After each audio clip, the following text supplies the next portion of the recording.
he has to watch because, he's got drug factories. They make cocaine in Colombia. And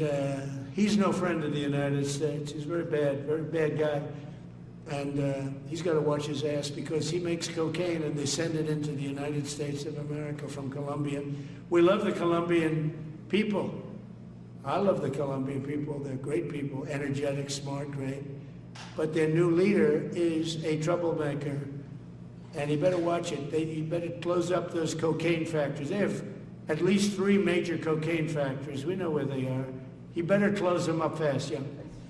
And what did you just witness? Because we need to be absolutely clear about what happened when those words spilled out of his mouth, and the terrifying banality of fascism dressed up in the language of law enforcement should make your blood run cold, because this is history happening in real time. What you just heard was the President of the United States threatening military action against a democratically elected leftist president of Colombia, Gustavo Petro, who has objected to the harsh treatment of immigrants being expelled from the U.S., often without due process and in handcuffs, who refused to allow deportation flights that treated Colombian citizens like criminals, and the pretext Trump used is so absurdly transparent, it would be laughable if it weren't so deadly serious because he accused Petro of personally running cocaine factories, as though this former guerrilla fighter turned progressive president is some kind of drug kingpin when Petro's government has destroyed 18,400 narcotics laboratories during his time in office, and according to the United Nations Office on Drugs and Crime, 84% of the cocaine seized in the U.S. comes from Colombia,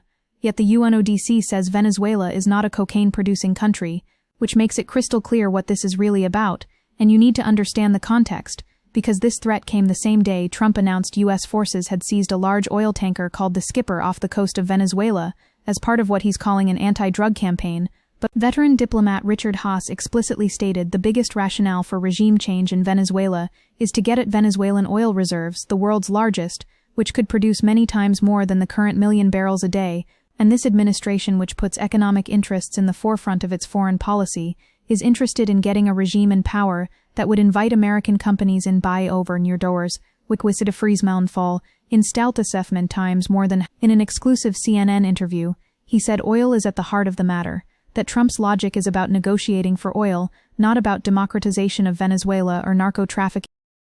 And suddenly Trump's accusation that Colombia has cocaine factories that need to be shut down takes on an entirely different character, because this is imperialism stripped of its disguise, and Colombia's crime isn't drug production, but rather Petro's refusal to cooperate with American resource, extraction and military adventurism in Latin America. The historical echoes should be deafening to anyone who studied even a cursory overview of American intervention in Latin America, because underlying both anti-communist and counter-narcotics efforts in Colombia was the central objective of maintaining U.S. capitalist interests in the country, and U.S. intervention in Colombia began long before the war on drugs, stretching back to the Cold War framework from the 1940s onwards, and scholars have documented how the war on drugs has utterly failed to reduce drug consumption, but it has served to maintain U.S. military and intelligence apparatuses in Latin America, which means we're watching the deployment of what academics have literally termed narco-colonialism, where the pretext of fighting drugs becomes the justification for imperial domination and resource control, and you can trace this from Reagan through Bush through Clinton's Plan Colombia, which funneled billions into militarization under the guise of counter-narcotics, while from 2000 to 2015, the United States provided nearly $10 billion in assistance to the Colombian government, with 71% allocated for security purposes, resulting in a highly military-based strategy, with large-scale offensives, and the entire architecture of the war on drugs has been a mechanism for U.S. hegemonic control over Latin American nations, and here we are again watching the same playbook, but with Trump's characteristic lack of diplomatic subtlety, because he's literally saying the quiet part out loud. This conflict between Petro and Trump exploded in January, when Colombia refused to allow U.S. military aircraft carrying deported Colombian nationals to land, and Trump threatened to impose 25% tariffs that would rise to 50%, and Petro ultimately backed down, but the underlying tension never disappeared, because Petro has emerged as one of the most vocal detractors of Trump's bombing campaign in the Caribbean Sea and Eastern Pacific Ocean, where since September 2, the Trump administration has attacked at least 22 vessels, killing an estimated 87 people. Petro called Trump a barbarian who wants to frighten us.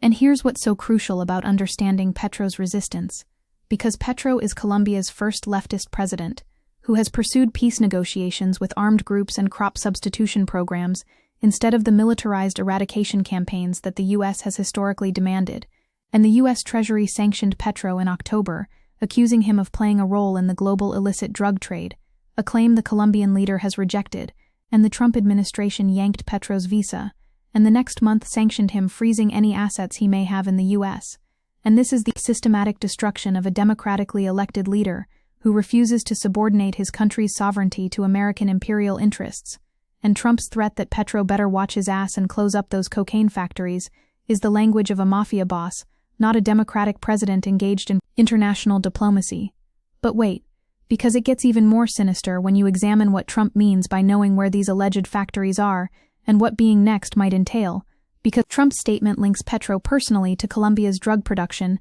and suggests he could expand the kind of measures already used against Venezuela to Colombia without specifying whether he means more tariffs, additional sanctions, or direct military action. Trump's pressure campaign on Maduro has included a ramped-up military presence in the region and more than 24 military strikes on alleged drug trafficking vessels that have killed at least 100 people, strikes widely considered illegal under both U.S. and international law, and described as extrajudicial killings by legal scholars and rights groups. So when Trump says Petro will be next, we have concrete evidence of what that means, because we've already seen the strikes, the seizures, the blockades, the threats of regime change. Trump has repeatedly warned that the U.S. could carry out strikes in Venezuela soon, and said that any country trafficking drugs into the United States is subject to attack, suggesting that neighboring Colombia could be one of them. And this is the President of the United States openly threatening to bomb a country that has been Washington's closest ally in Latin America for decades, simply because its democratically elected president won't bend the knee to American corporate and military interests. The framing of this entire conflict around cocaine factories is so grotesquely cynical, it demands our sustained outrage because Colombia has been fighting drug trafficking for decades at enormous human cost. Petro stated his government has seized more cocaine than any other government in world history, and Petro rejected Trump's drug boat strikes, saying it is not true that firing missiles at boat operators is fighting narco-terrorists, when those boat operators are poor people, and when drug trafficking bosses live on yachts near Dubai, in Madrid and elsewhere, which exposes the class dimension of this entire charade, because the war on drugs has always been a war on the poor, a war on peasants, a war on working people who get caught in the drug economy, out of economic desperation, while the actual kingpins and the banks that launder billions in drug money face no consequences whatsoever. And Trump's threat to bomb cocaine factories is really a threat to bomb poor communities where coca is grown and processed, while the financial networks that profit from the drug trade remain untouched because they're integrated into the very capitalist system that Trump and his administration exist to protect. And you need to understand the broader geopolitical context, because Venezuela sits on the world's largest oil reserves, and Colombia shares a border with Venezuela, and Maduro said Trump's claim that Venezuela had stolen U.S. oil, land, and other assets showed the U.S. was seeking regime change along with ownership of Venezuela's territory and resources, with the aim being to impose a puppet government that would hand over sovereignty and all the wealth, turning Venezuela into a colony. And Petro has refused to support U.S. military intervention in Venezuela, and Petro told CNN he believes the U.S. is comparing him to Maduro because both leaders represent obstacles to American resource extraction, and both have pursued independent foreign policies, and both have criticized U.S. imperialism. And suddenly Trump's threat takes on its full dimension as part of a coordinated campaign to bring Latin America back under complete U.S. hegemonic control, where any government that pursues even mildly progressive policies or asserts national sovereignty becomes a target for regime change. The audacity of Trump calling another country's president a very bad guy, while threatening to invade that country, would be stunning if we hadn't already witnessed years of American exceptionalism and imperial arrogance. But there's something particularly chilling about the casualness with which he makes these threats, because Trump told reporters at the White House he was suspending all military aid to Colombia due to its alleged role in the international narcotics trade, and warned Petro to watch it or will take very serious action against him and his countries. And this is happening in the open at White House press conferences, where the president threatens military action against allied nations as though it's the most natural thing in the world. According to Richard Haass, if you tie the tanker seizure into the recently released national security strategy, it signals the world that in the Western Hemisphere, we are going to act with what he diplomatically called great independence, with critics using the word impunity, and there's an interest in bringing about regime change in Venezuela. So this isn't a departure from policy. This is policy, and it's the articulation of what scholars call the Monroe Doctrine on steroids, where Latin America is treated as America's backyard, and any government that doesn't comply with U.S. demands faces economic strangulation or military intervention. Petro responded to Trump's military threats, reminding Trump that his country has been integral in the war on drugs, and that if any country has helped stop thousands of tons of cocaine from being consumed by Americans, it is Colombia. He warned Trump not to awaken the jaguar by launching an attack on an ally. And there's something profoundly moving about that image of the jaguar, because it evokes indigenous resistance and Latin American dignity and the refusal to be subjugated. Petro said attacking our sovereignty is declaring war, and he warned, do not damage 2 centuries of diplomatic relations, and these appeals to international law and diplomatic norms and mutual respect ring out into a void because the Trump administration has made clear it has no interest in any of those things, assuming the seizure took place either in Venezuelan coastal waters or on the high seas. The international legal regime is governed by the UN Convention on the Law of the Sea, though the U.S. is not a party to the convention, even though it accepts the content as binding, which perfectly encapsulates American exceptionalism, where we demand others follow international law, while reserving the right to ignore it whenever it's convenient. The language Trump uses reveals the racist colonial mentality underlying this entire enterprise because he says their new leader is a troublemaker, and he's no friend of the United States, and he's very bad guy, while simultaneously claiming to love the Colombian people who he, Perder, describes as energetic and smart and great, which is the classic colonial distinction between the good natives who know their place and the bad native leaders who resist imperial domination, and this paternalistic rhetoric where Trump separates the Colombian people from their democratically elected president is designed to justify regime change by suggesting we're liberating Colombians from their own government, when in reality we're trying to reimpose a comprador regime that will serve U.S. corporate interests. Petro accused the U.S. president of violating international trade agreements and acting like a king in Latin America, which is exactly what's happening, because Trump believes he has the right to dictate terms to sovereign nations and to threaten them with destruction if they don't comply. Now, the really explosive element that needs to be emphasized and re-emphasized until it sinks in is that this is happening simultaneously with the Venezuela oil seizure. Venezuela denounced what it called brazen theft and an act of international piracy, and Trump described the tanker which appeared bound for Cuba as the largest ever seized by the U.S. Caracas condemned the action as international piracy and brazen theft, accusing the U.S. of trying to control its natural resources, and Maduro said the U.S. military buildup is aimed at overthrowing him and gaining control of Venezuela's oil resources, which are the world's largest crude reserves, and multiple analysts have confirmed this assessment, and the U.S. military deployment has been perceived by several governments in the region as the largest since the Cuban Missile Crisis of the 19th. With fighter aircraft warships and maritime interdiction units operating in a geographic area critical to hydrocarbon transport, and this is an undeclared war happening right now, and Trump's threat to Colombia about cocaine factories comes in this exact moment when the U.S. is seizing oil tankers, blockading Venezuela, and threatening regime change, and Colombia's Petro is being told he'll be next if he doesn't shut up and cooperate, and the message is unmistakable to every government in Latin America that independence will not be tolerated and resistance will be crushed. The propaganda dimension is crucial here because Trump frames this as fighting drugs and protecting American children, but according to the United Nations Office on Drugs and Crime, Venezuela is not a cocaine-producing country, and of the 3,700 tons of coca produced worldwide, more than 2,500 tons come from Colombia, while Venezuela does not appear on production maps, with the majority of Colombian cocaine being trafficked north along the Pacific coast, and investigators from the U.S. Drug Enforcement Agency reached similar conclusions. So the entire premise that Venezuela is a narco-trafficking threat is a lie, and the premise that Petro is running cocaine factories is a lie, and these lies are being deployed to justify what are clearly resource wars and wars to maintain imperial hegemony, and this should be familiar to anyone who remembers the lies about weapons of mass destruction in Iraq, or the lies about humanitarian intervention in Libya, because the pattern is consistent, where humanitarian or security pretexts are manufactured to justify wars that are actually about resources and geopolitical control. Colombia is the world's largest producer of coca with nearly 253,000 hectares devoted to its cultivation, according to UN estimates, and critics argue that coca eradication efforts largely disadvantage rural farmers without offering alternative livelihoods, while Petro's government has focused on attacking the criminal networks that convert the leaf into drugs, which represents a fundamentally different approach to drug policy that prioritizes social justice and addresses root causes rather than militarization and mass incarceration.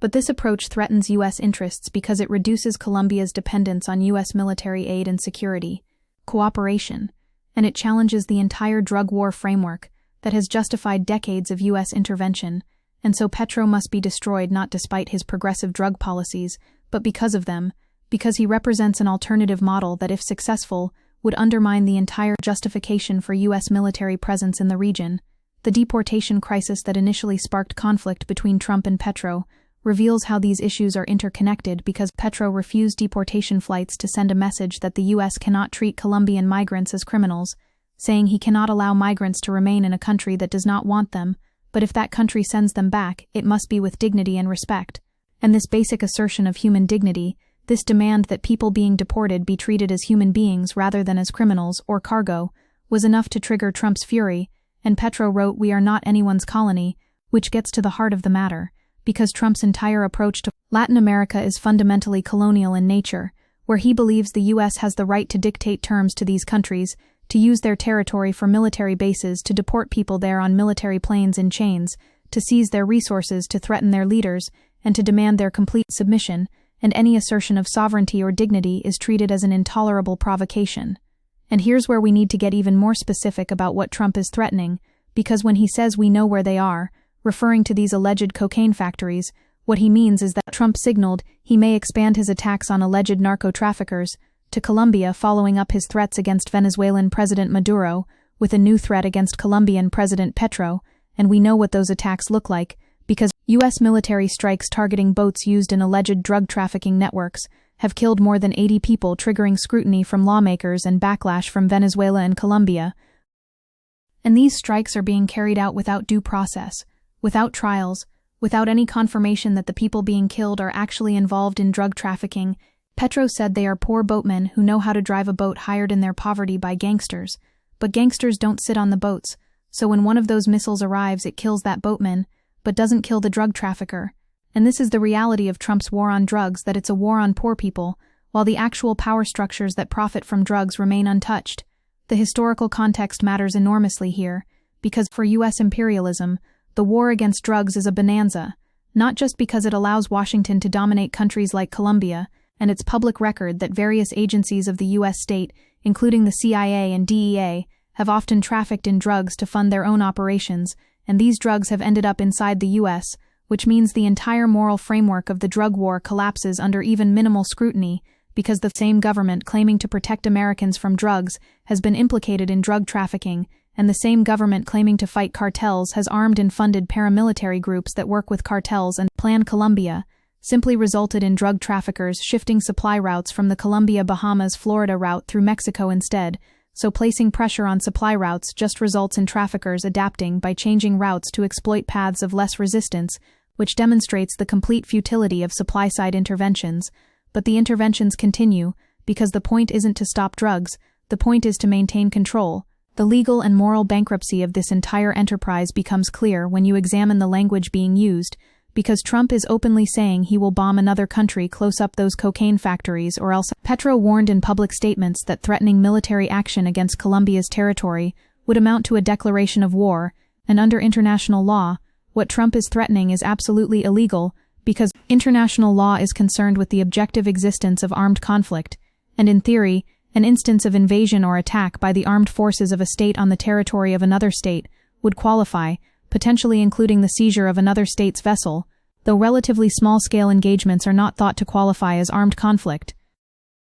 But the accumulation of these actions, the strikes on boats, the seizure of tankers, the threats of bombing, the sanctions, the blockades, all of this adds up to an undeclared war, and the fact that it's undeclared doesn't make it any less real. It just makes it easier to deny and more difficult to resist. What we're witnessing in real time is the reassertion of naked imperialism, where the pretense of international law and multilateralism and diplomatic norms is being stripped away and replaced with pure might-makes-right power politics. Trump, especially with the Americas, seems to be choosing bullying and humiliation as one of the central tactics in order to get his way. And this isn't aberrant behavior, this is what imperialism has always been. But Trump has the unique quality of saying explicitly what previous administrations would couch in diplomatic language and humanitarian rhetoric, and so when Trump threatens Petro on camera, tells him to watch his ass, says he better close up those factories or we'll close them up for him. What he's doing is making explicit the implicit violence that has always underwritten U.S. relations with Latin America, from the coups in Guatemala and Chile, to the Contras in Nicaragua, to Plan Colombia, to the attempted coup in Venezuela in 2002, to the economic warfare against Cuba for 60 years, and now this. According to Ryan Berg of the Center for Strategic and International Studies, Trump officials wanted to set the tone for other countries to make sure they understood they must cooperate with President Trump's priorities, and this is the gangster logic of empire, where one example of brutal punishments is meant to terrorize all the others into submission, and every leader in Latin America is watching what's happening to Petro and Maduro, and they're calculating whether they can afford to resist or whether they need to capitulate, and analysts say Trump's aggressive tactics could push leaders in the region to seek out alternative partners to Washington, with leaders increasingly aware of the risk of being too dependent on the U.S., which could accelerate the decline of U.S. hegemony as countries turn to China or regional integration or other alternatives. But in the short term, the human cost of this strategy is devastating. And let's be clear about what Trump means when he says we love the Colombian people, because this is the language of colonialism, where the colonizer claims to love the colonized while bombing their countries, stealing their resources, overthrowing their governments, and dictating how they should live, and the Colombian people Trump claims to love are the same people who would die if he carries out his threat to bomb cocaine factories, because those factories are in rural areas where poor peasants work, and those peasants are Colombians and their children are Colombians, and the communities that would be destroyed are Colombian communities. But Trump doesn't see them as people, he sees them as collateral damage in a resource war, dressed up as drug enforcement. And Treasury Secretary Scott Bessent claimed that since President Petro came to power, cocaine production in Colombia has exploded to the highest rate in decades, and that Petro has allowed drug cartels to flourish and refused to stop this activity. But this completely ignores that Colombia is behind a record-breaking year for the global cocaine market, according to UNODC, with estimated cocaine yield rising by 50% from 2022 to 2023. But correlation is not causation, and the increase in production is driven by market demand, not by presidential policy, and the idea that Petro is personally encouraging cocaine production is absurd propaganda, designed to justify aggression against a democratically elected leader who represents everything the U.S. imperial establishment fears, a former guerrilla fighter who made peace, a leftist who won democratic elections, a leader who prioritizes social justice over corporate profits, a president who refuses to bow to American dictates. The environmental dimension deserves attention too, because the war on drugs has been an ecological catastrophe, with aerial fumigation destroying forests and poisoning water supplies and pushing coca cultivation deeper into wilderness areas. Petro said the main security problem in the Americas is the climate crisis, which reframes security away from militarization and toward the actual existential threats facing humanity. But this perspective is intolerable to an administration that has staked everything on fossil fuel extraction, corporate plunder, and so Petro's environmental priorities become another reason he must be targeted, because he represents a vision of development that doesn't center extractive capitalism and U.S. corporate profits.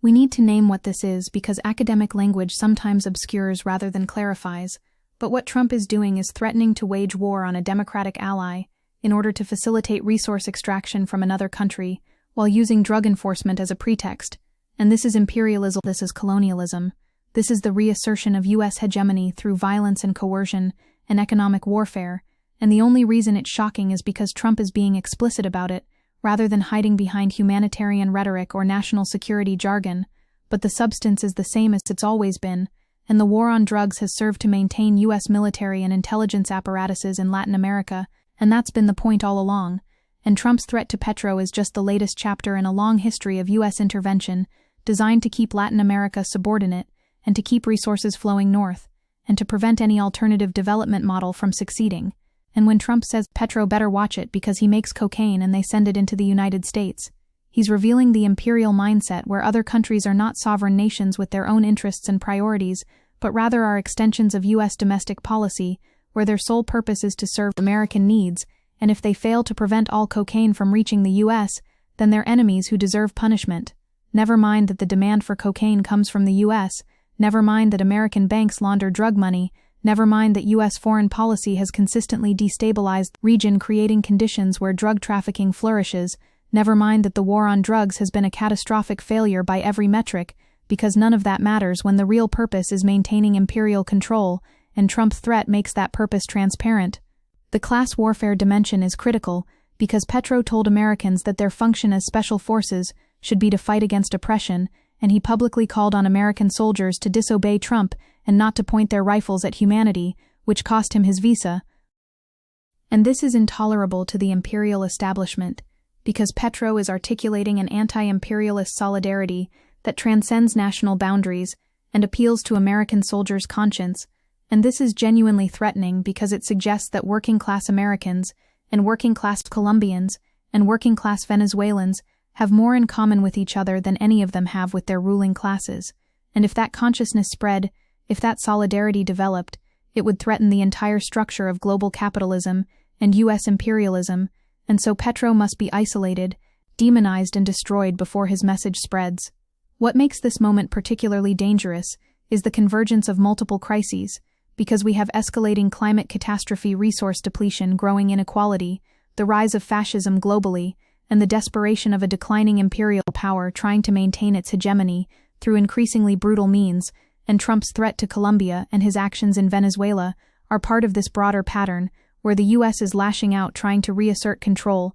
trying to secure access to resources, trying to prevent any alternative models from emerging, and the language of drugs and terrorism and security threats is the ideological cover for what is fundamentally a war to maintain capitalist exploitation and imperial domination, and we need to recognize it as such and resist it as such.